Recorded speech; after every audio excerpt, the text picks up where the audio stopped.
Olá, sejam bem-vindos ao Histórias do Extremo Oriente. Hoje vamos falar sobre os cães da raça Akita Inu, uma raça profundamente enraizada na história do Japão. Assim como o país, essa raça renasceu, lutou e é símbolo de força, resiliência e lealdade. Curta, inscreva-se e ative o sino para não perder nenhuma história do Extremo Oriente.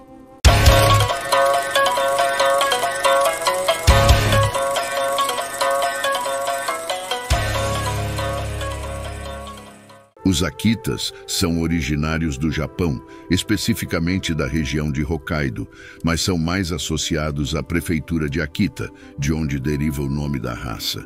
Conhecidos inicialmente como Mataji-ken, cães dos caçadores Mataji. Esses cães eram utilizados principalmente para caçar ursos, javalis e outros grandes animais, um papel que desempenharam desde tempos antigos. O Mataji-ken era valorizado pela sua força, resistência e habilidade em suportar as condições climáticas adversas da região.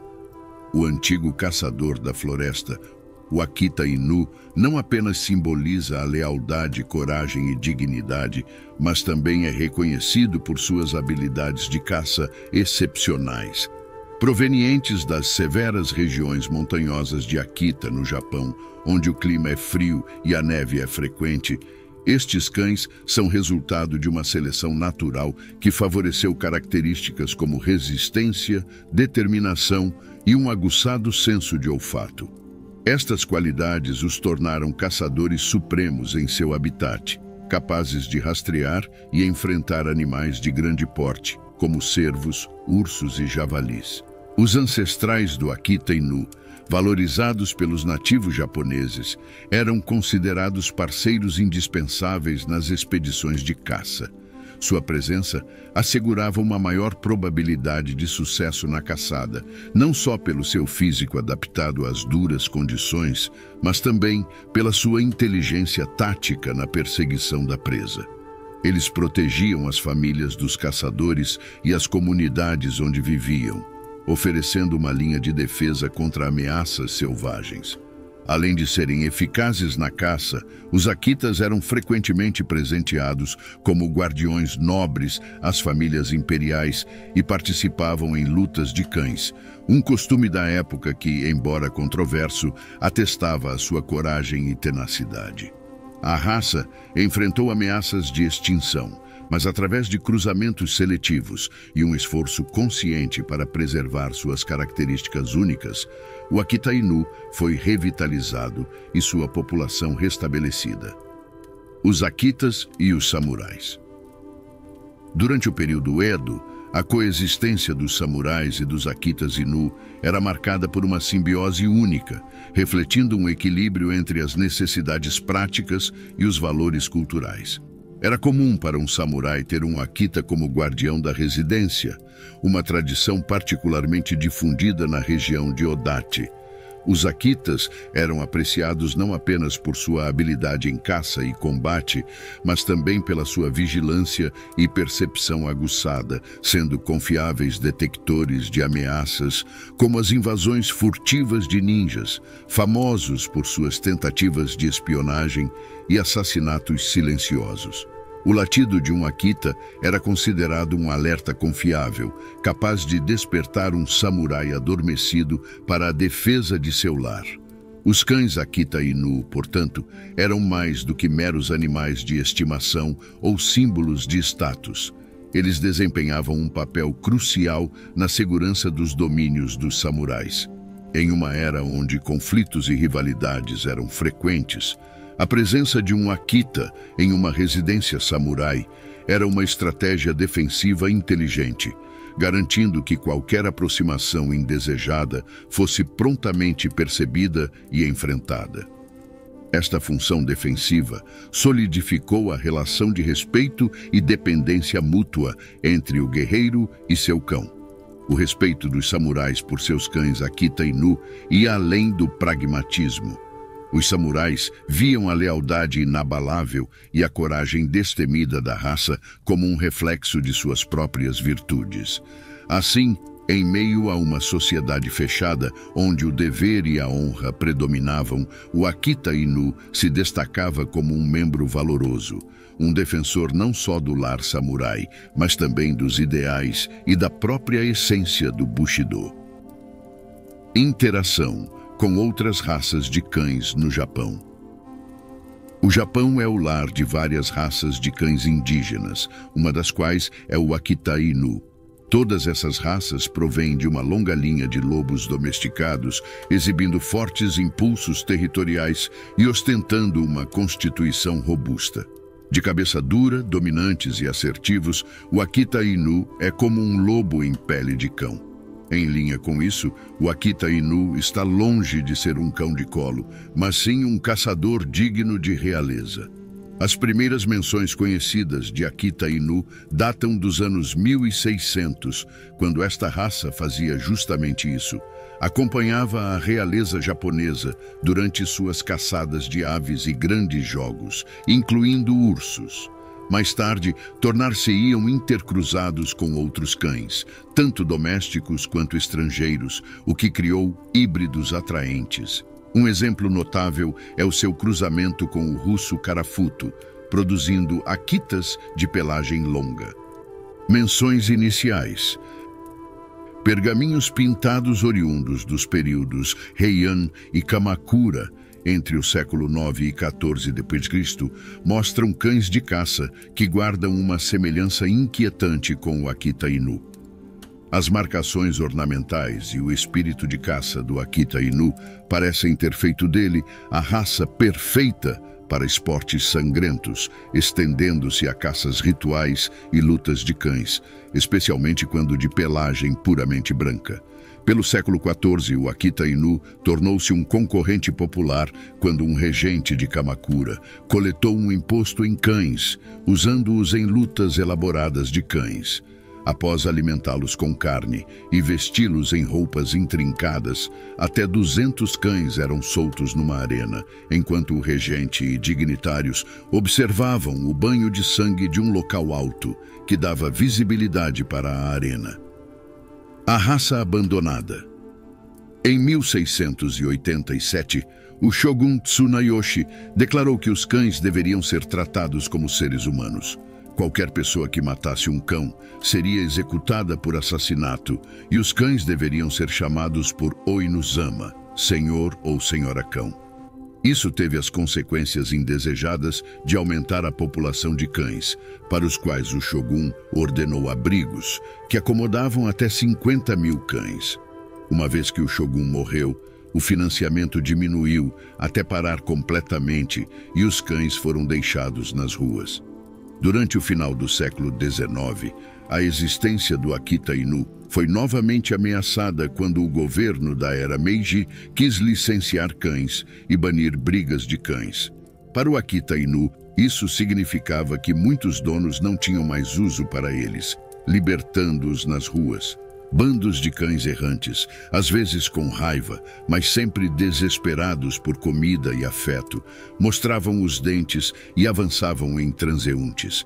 Até aqueles que queriam manter um Akita Inu poderiam não ter tido recursos para custear a licença, levando a muitas lágrimas à medida que os cães eram transportados e abandonados em áreas rurais, tornando-se um monumento nacional. Até 1912, a proibição foi relaxada e o Akita Inu foi mais uma vez adotado pelos japoneses.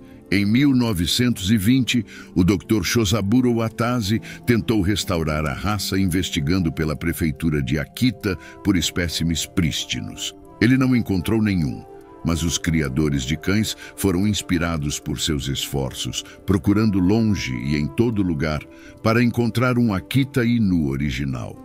Em 1926, o governo japonês reconheceu a ameaça da importação de influências estrangeiras para o país e a diluição da homogeneidade nacional. O inchaço do orgulho nacional trouxe investimentos em cultura e monumentos nacionais, o que incluiu o Akita Inu. Desta vez, a raça seria ameaçada por outro problema: a mistura de raças. A falta de leis contra lutas de cães resultou no ressurgimento da briga de cães, o que levou ao cruzamento desenfreado para produzir a raça de cães mais resiliente e agressiva imaginável. Quando as raças de cães domésticos não eram mais suficientes, os criadores de cães japoneses aproveitaram a vantagem do boom do comércio marítimo na época. No entanto, a princípio nenhum Akita Inu puro podia ser encontrado com os criadores de cães. Eles vasculharam as áreas rurais e 3 anos depois vieram com 30 cães que tinham as características mais puras de Akita Inu.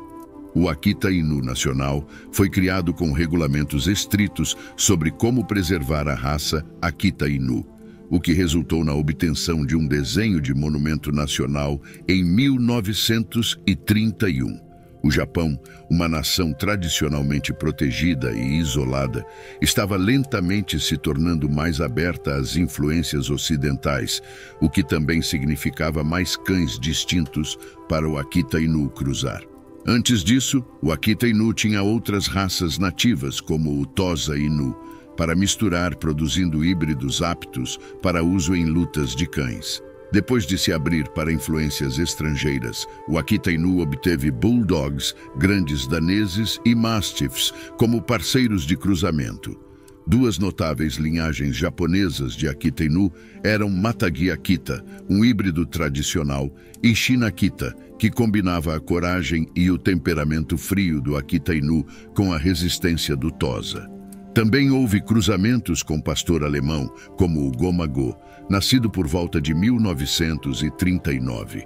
Um de seus descendentes foi Dewago, considerado um dos fundadores da raça Akita Inu. Nascido em 1º de fevereiro de 1941, Dewago era um cão da cor de sésamo, com características distintas de pastor alemão e posse do Sr. Yosaburo, um notável criador de cães da época.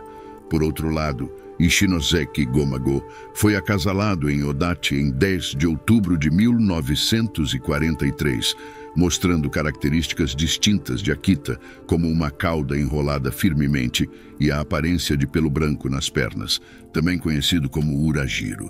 Ele não era considerado um bom cão de estudo devido a quadris fracos, mas eventualmente gerou pelo menos 9 descendentes. Lutando através da Segunda Guerra Mundial. Entre 1935 e 1942, existem poucos registros da presença dos Akitas em exposições de cães no Japão. A raça estava à beira da extinção durante a guerra, mas após isso, o interesse em restaurar a raça foi revivido. Uma grande fome e escassez de roupas levaram o Akita Inu ao limite da extinção no Japão.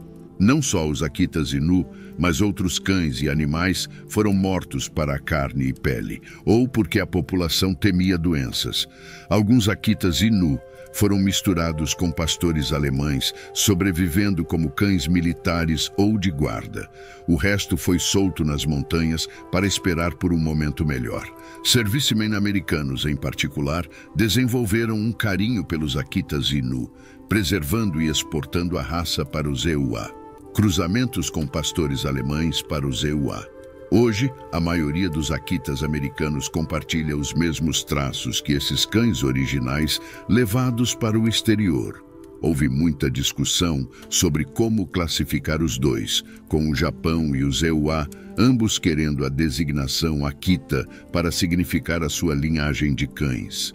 O cão fiel Hachiko, um cão Akita japonês, nasceu em 10 de novembro de 1923 em uma fazenda próxima à cidade de Odate, na província de Akita.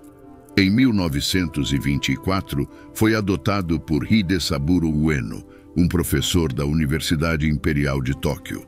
A vida diária de Hachiko consistia em acompanhar Ueno até a estação de Shibuya, onde o esperava retornar do trabalho.